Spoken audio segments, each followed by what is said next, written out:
Hey everybody, before we get started, I just want to remind you this episode is brought to you by our patrons like Adam DeHarp, Oaxaca Comics, Architect 10, Black G, Carlos, Qua, Ferris, Jeremy Vasquez, Jonathan Sandoval, Kylie Denton, Legendary Boss Hunter, Liam Kessler, Reacher Raptor, Rogue Robin, Shawnee P, Some Guy Named Bob, Soda Son over 2 for starting 23, and Zach Reed. If you like what we do and want to see us do more, consider supporting us on Patreon. You can get access to episodes early and lots of other goodies, and it helps us out. Thank you for your support, everybody.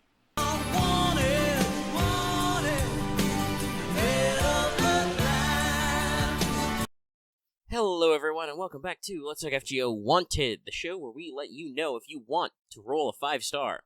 That's right, it's me, Omega, again. There's no lucky for you. That means there's no fancy graphics packages, but what there is charts.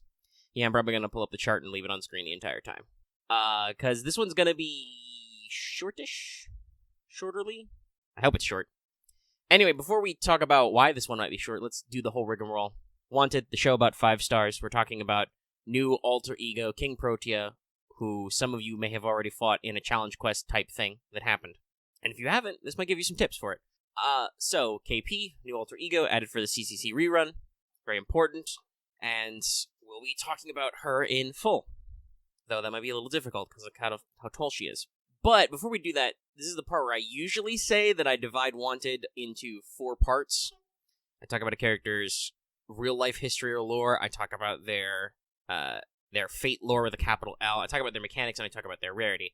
Except we're talking about an OC character, basically. While there is some links to some other stuff, it's mostly original content stuff that's deeply tied to the fate work she appears in.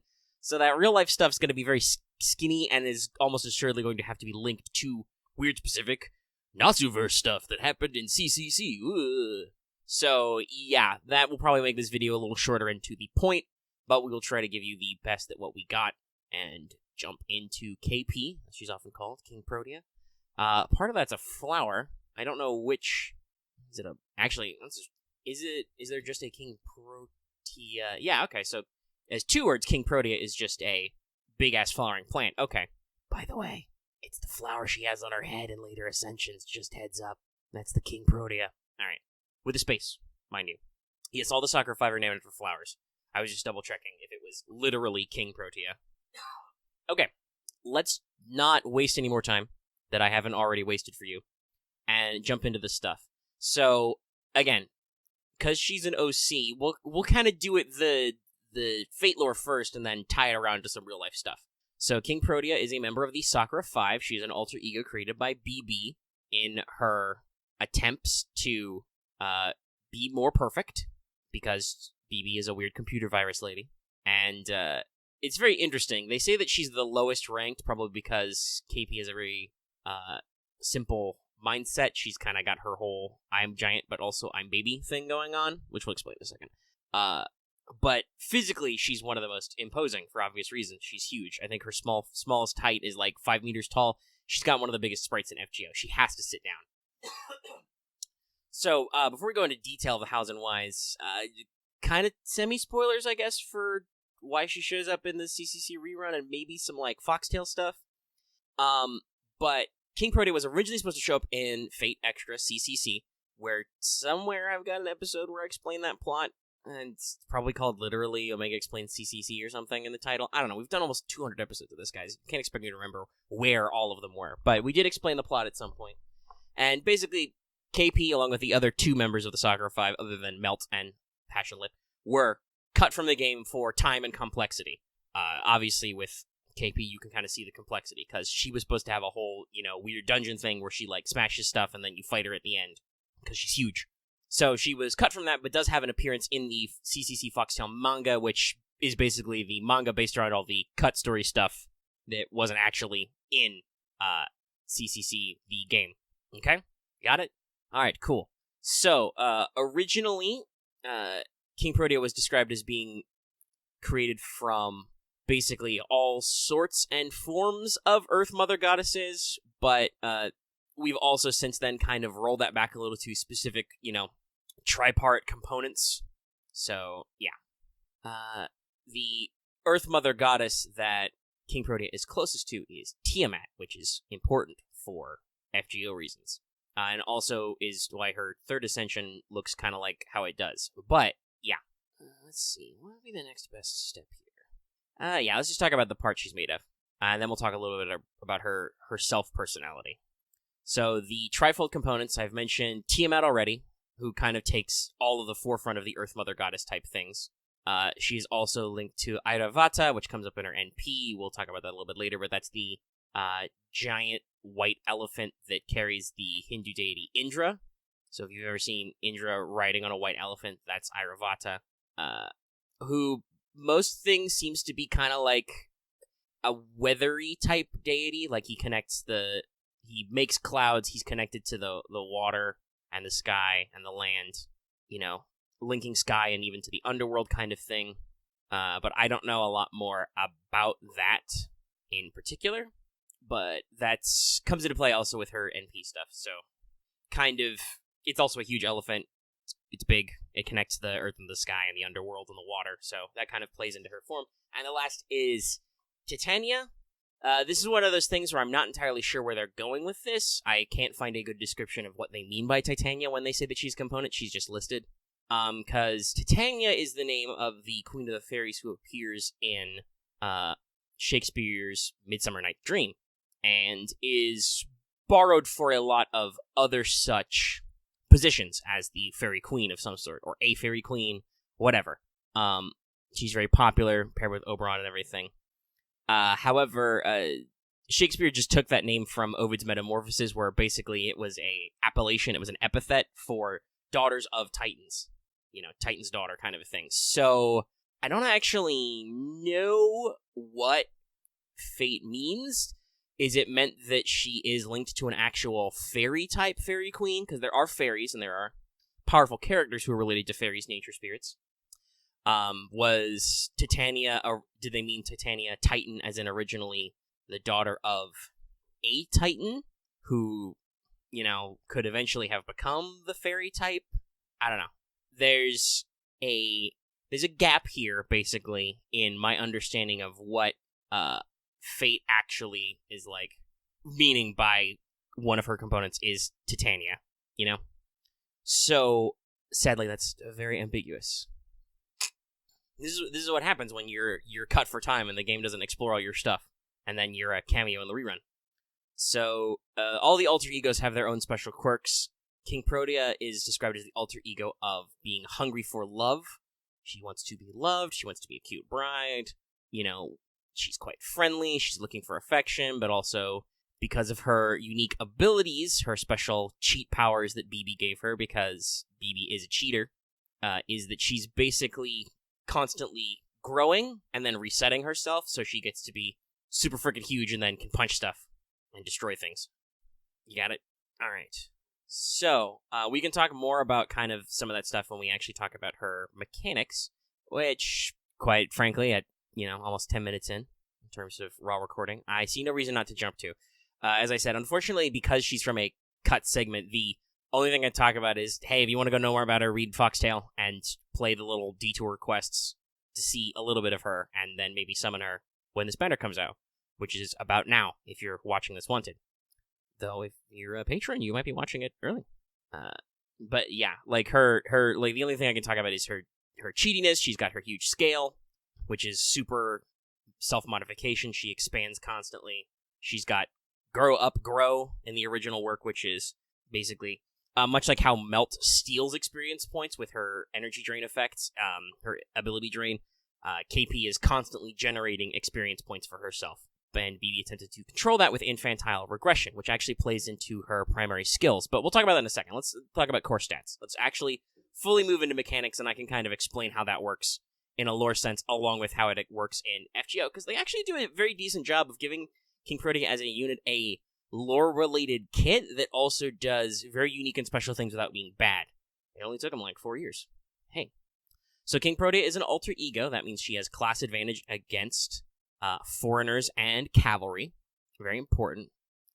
No super real weaknesses other than generically berserkers do their slight extra damage to them. So, interestingly enough, you might not expect this, but Kingprotea actually has the highest attack out of alter egos currently, and in future. She has more than Okitan by a few hundred, and that's decently more than a lot of other characters who are single hitters and such. Now, where does this put her on the HP scale? not bad, actually. She's still higher than a couple of characters who have lower offense than her, Asha Doman in the future and Okita Alter right now. That means she's still got less HP than Melt very slightly, but she's not shy, and honestly, especially with the way her kit is built, I don't even know if they needed to bother with that tier of extra stuff of being like, well, her HP's not literally the worst. So, how's her NP go? Wells, well, actually, I should probably talk about the other stuff. Let's see. Star Generation, pretty normal. Star Absorption, pretty normal. Sorry, I'm working off my graphic now as opposed to written notes, which sometimes makes me forget my order of things. Her deck is Arts, Buster, Quick. A Saber-style deck, honestly, which is interesting. Very interesting, considering some of the things you can see on your screen right now. And she has a Buster AoE NP. That's pretty good for farming. It's a pretty solid kit. Let's see. I think... Okay, so technically Kiara has the same deck, but she's got an Arts NP. Same with Sitanai. Alright.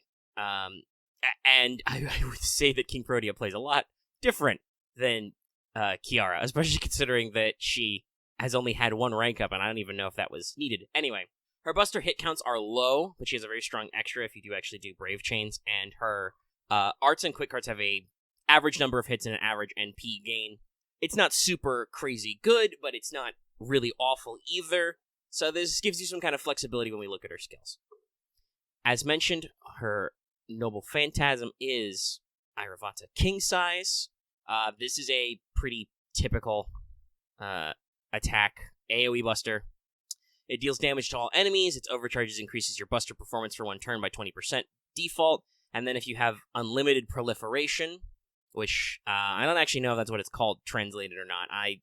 Listen, there's 9 quests that are semi-challenging. They're not full-blown challenge quests, but they're still a little annoying. I haven't chewed through. I've had a busy week last week, so I don't actually know what this buff is called in English, but her huge scale skill has a special buff.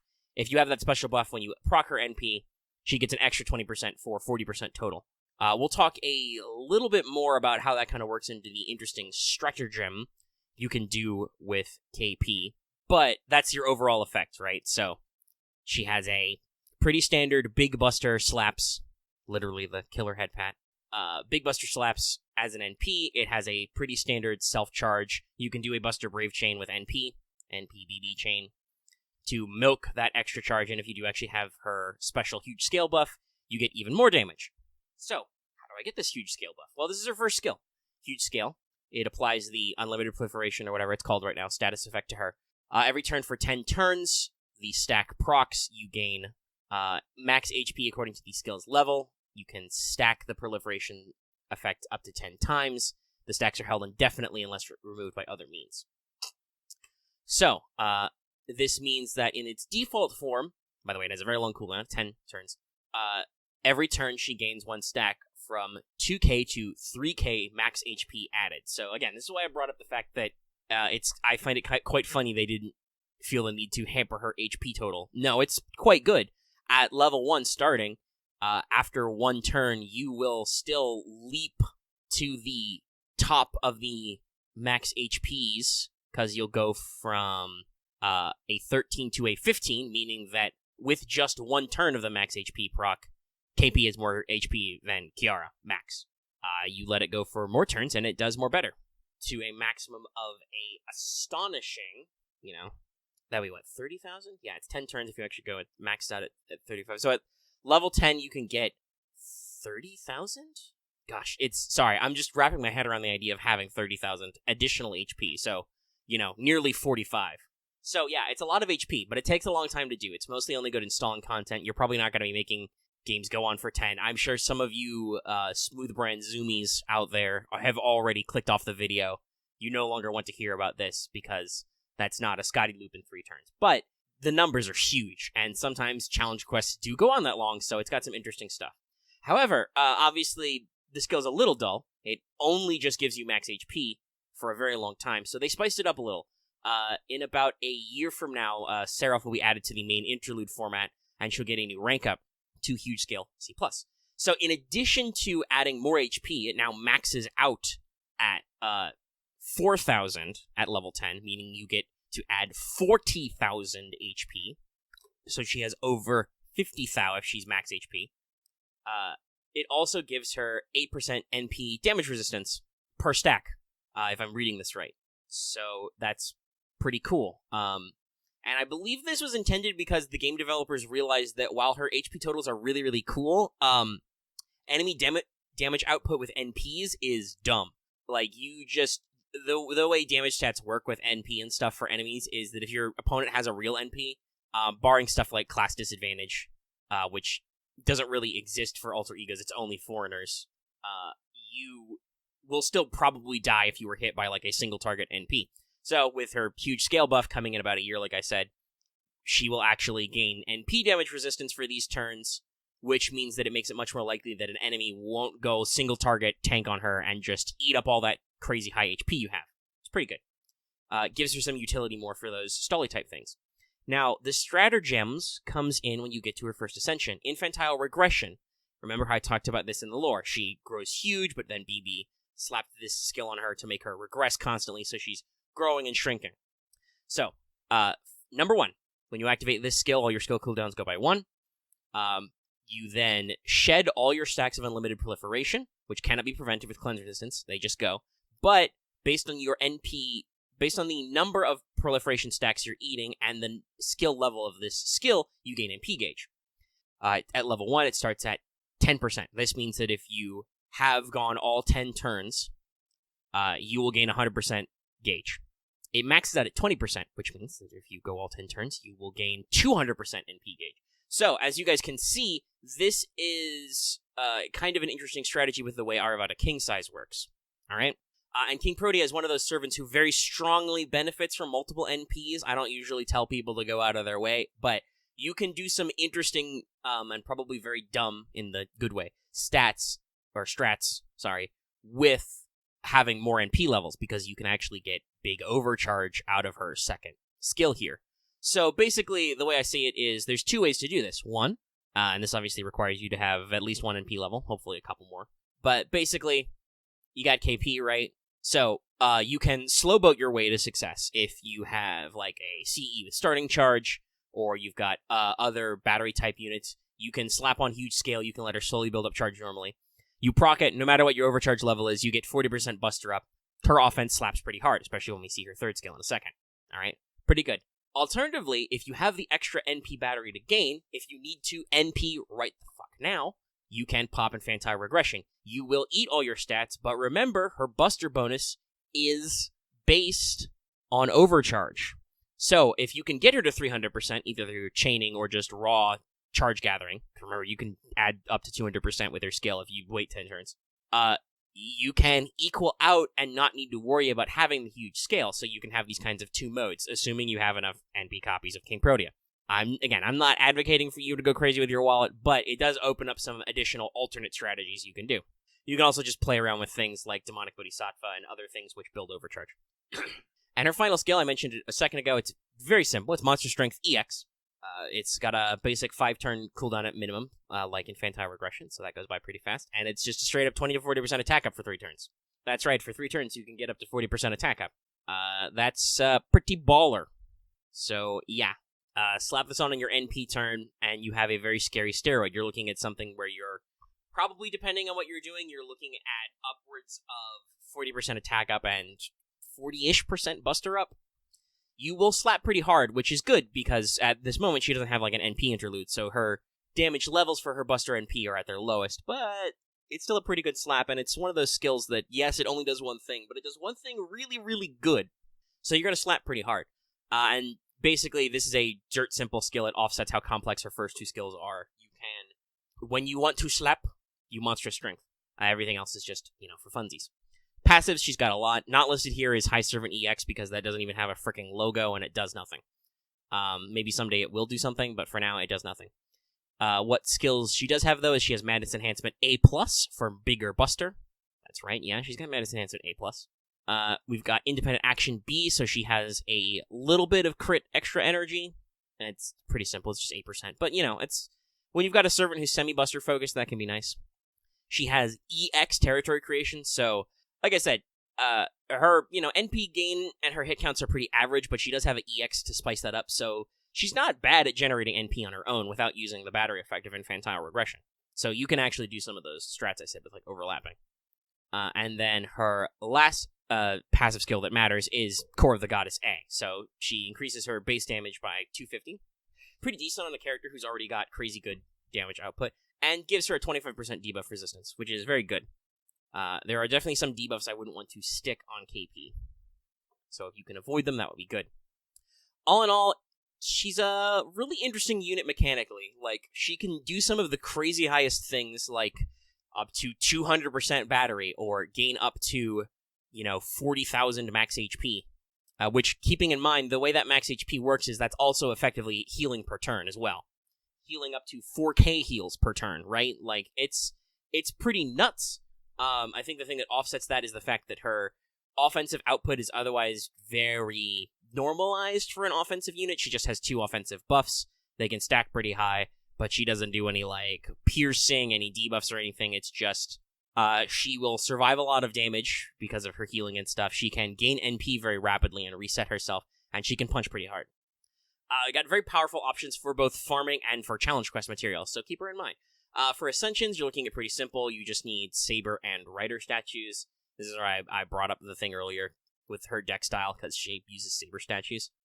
That's the same for her skill reinforcement. It uses Saber and Rider gems for the first couple levels, and then goes into her last.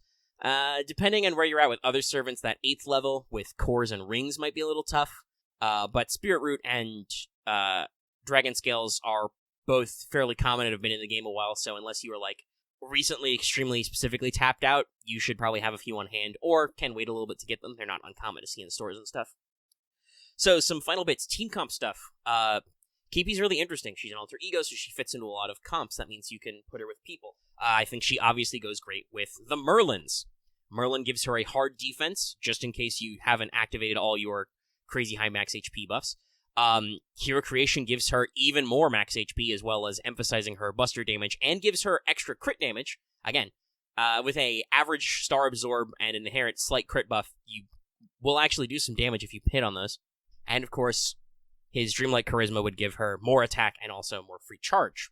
And the NP would give you stars and healing too, which isn't nothing to shake at. It's very interesting to see in this day and age a unit who seems like tailor-made to slot in with the Merlins. Waver, of course, as a generic support as well. Generic 5-star caster. Not actually awful either. Gives her the 50% battery, gives her all the buffs she wants. Damage cut's kind of funny, considering how much HP she can build up. But remember, she does have to take a few turns for that to start to get rolling. So, starting off with a strong battery effect if you're going into a challenge quest, not the worst.